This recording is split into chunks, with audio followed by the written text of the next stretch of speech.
बहुत सारे प्रयास हमें रोकने के लिए, डराने का, धमकाने का, हमें खरीदने का प्रयास किया जा रहा है।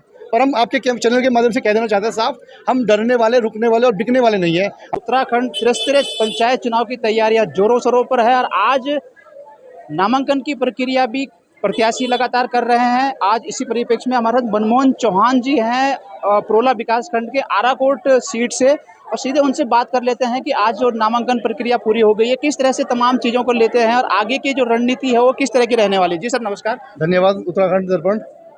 सर आज फाइनली आपका नामांकन हुआ है, जो भी आधिकारिक तौर पर जो चीज़ें हैं वो पूरी हो चुकी है, आगे की रणनीति क्या कुछ रहने वाली है? तो सर आज हमने पूरे अपने समर्थकों के साथ मिलकर नामांकन किया, और जो आगे की जो बात रही, हम लगातार पिछले 10 वर्षों से क्षेत्र के हर गांव में हर व्यक्ति से जुड़े हुए हैं और बहुत सारे विकास कार्य हमारे द्वारा करवाए गए और बहुत सारी क्षेत्र की समस्याएं हम क्षेत्र लगातार पिछले 10 वर्ष से क्षेत्र की समस्याओं को लेकर शासन प्रशासन के समक्ष उन समस्याओं को रख रहे हैं, उनके निवारण का प्रयास कर रहे हैं। और जो कार्य हमारे द्वारा सफल हुए हैं या जो आवाज़ें हमने सरकार तक पहुंचाई है, उन सब मुद्दों को लेकर हम जनता के बीच में जाएंगे और उन सभी से निवेदन करेंगे।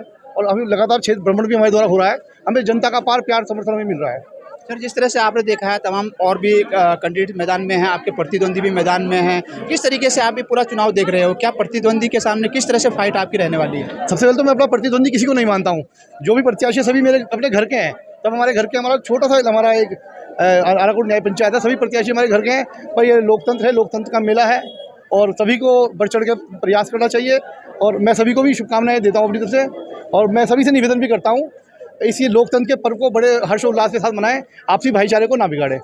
सर कहीं ना कहीं चर्चाएं ये भी चल रही है कि जो आराकोट वार्ड है वहाँ से कहीं ना कहीं जोड़ तोड़ के मनमोहन सिंह चौहान को बिठा लिया जाए। तो कोशिश तो करते रहेंगे, उनका अपना काम है कोशिश करने का, पर हम पहाड़ की तरह अटल है। हमने पहले भी बताया, जो हमने काम किया है, हमारी जो हमारा जो विज़न है, हम रुकने वाले, झुकने वाले और दबने वाले नहीं है। बहुत सारे प्रयास हमें रोकने के लिए, डराने का, धमकाने का, हमें खरीदने का प्रयास किया जा रहा है। पर हम आपके चैनल के माध्यम से कह देना चाहते हैं साफ, हम डरने वाले, रुकने वाले और बिकने वाले नहीं है। हम पूरी निष्ठा ईमानदारी से चुनाव लड़ेंगे, जो भी जनता का जनादेश होगा वो हमें सलाखों पर है। सर जिस तरह से हमने देखा लगातार जो है मनमोहन सिंह चौहान जी क्षेत्र से के सरोकार से लगातार जुड़े हुए हैं, छोटी बड़ी समस्या कोई भी समस्या हो लगातार सबसे पहले मनमोहन सिंह चौहान जी वहां पर पहुंचते हैं। तो क्या आगे अगर जन समर्थन आपको मिल जाता है, लोग आपको सपोर्ट कर देते हैं, तो क्या आगे भी इसी तरह से लोगों की समस्याएं बढ़ चढ़ कर उठाने वाले हो, या फिर और नेताओं की तरह आप भी अपनी कुर्सी तक ही सीमित रहोगे? बिल्कुल बिल्कुल सर, जैसा आपने बताया, हमारे द्वारा लगातार पिछले वर्षों से, कई वर्षों से जनता की आवाज़ को उठाया जा रहा है। और मैं आपके चैनल के माध्यम से समस्त श्रोता को आश्वस्त करता हूं कि हमारे द्वारा इसी तरह क्षेत्र के और ऊर्जा के साथ कार्य किया जाएगा। ऐसा नहीं है कि हम चुनाव लड़े, जीते, हारे। इससे पहले मैं आपको बता देना चाहता हूं, पिछले चुनाव में हमारी धर्मपत्नी जी ने प्रतिभाग किया था। जो भी हमें जनादेश मिला, हमने उसके सर माथे पे रखा। तब से लेकर हम आज तक हम जनता के लिए काम कर रहे हैं और आगे भी काम करते रहेंगे।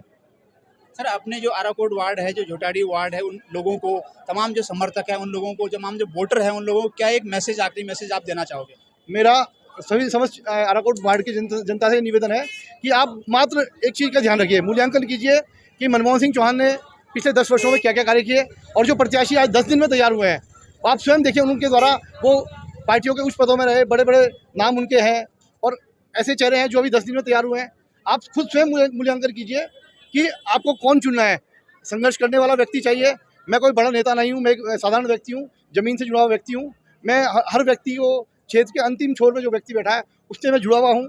आपको अगर नेता और बेटा ऐसा चाहिए जो आपसे जुड़ा हुआ हो, या ऐसे नेता चाहिए आपको जो दिल्ली देहरादून बैठने वाले हैं, वो आपने खुद चयन करना है। मेरा आपके चैनल के माध्यम से पूरे जनता से निवेदन है, आप वोट देने से पहले मूल्यांकन जरूर करें कि किसने क्या कार्य किए हैं।